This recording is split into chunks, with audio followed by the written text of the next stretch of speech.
The Duchess of Cambridge hosted the festive event, which was attended by a number of members of the royal family, at Westminster Abbey in London on Wednesday. The carol concert is set to be broadcast on ITV on Christmas Eve at 7:30 p.m. Kate wore a festive red dress and heels for the carol service, while William was smart in a suit and tie matching his wife. In a touching nod to Her Majesty, the Duchess wore a pair of earrings owned by the Queen. Kate styled her glossy brunette hair in curls which she wore loose around her shoulders. In a moving message for the Together at Christmas service, the Duchess said the coronavirus pandemic showed the importance of simply being together. She said, "We have lost loved ones, seen our frontline workers placed under immeasurable pressure, and we have experienced heart-wrenching isolation from those we hold most dear. Alongside this, we have seen how communities have come together to support those most in need, and through our separation from others, we have been reminded just how powerful human connection is to us all.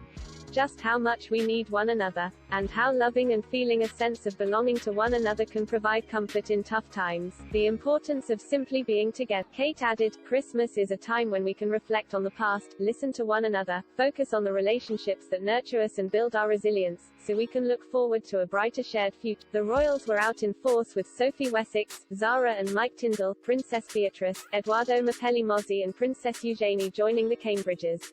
Carol and Michael Middleton, Pippa Matthews, James Middleton and his wife Elise Thebnet were also seen arriving at the event.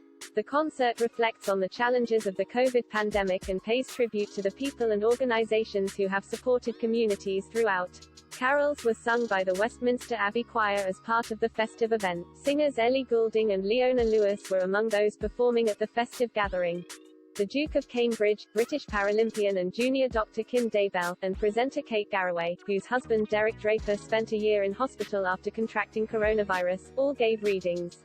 And there was a performance of To the Day, a composition created for the occasion by poet and writer Lem Sissy. Among the guests were people in community networks, charitable organizations and the patronages of the Queen, Prince Charles and Camilla, and the Cambridges. Those who William and Kate met and spent time with during recent engagements also attended, as well as armed forces personnel involved in Operation Pitting, the UK's evacuation of civilians from Afghanistan after the Taliban takeover. The concert is being aired on ITV after a last-minute switch from the BBC following a row over a documentary last month. BBC Two's The Princes and the Press, presented by self-avowed Republican Amol Rajan, looked at the relationship between William, Prince Harry and the media. In a rare joint statement, Buckingham Palace, Clarence House and Kensington Palace hit out at the two-part documentary. The three royal households criticized the program for giving credibility to overblown and unfounded claims. The controversial documentary prompted the royals to snub the BBC and move the broadcast of the carol service to ITV.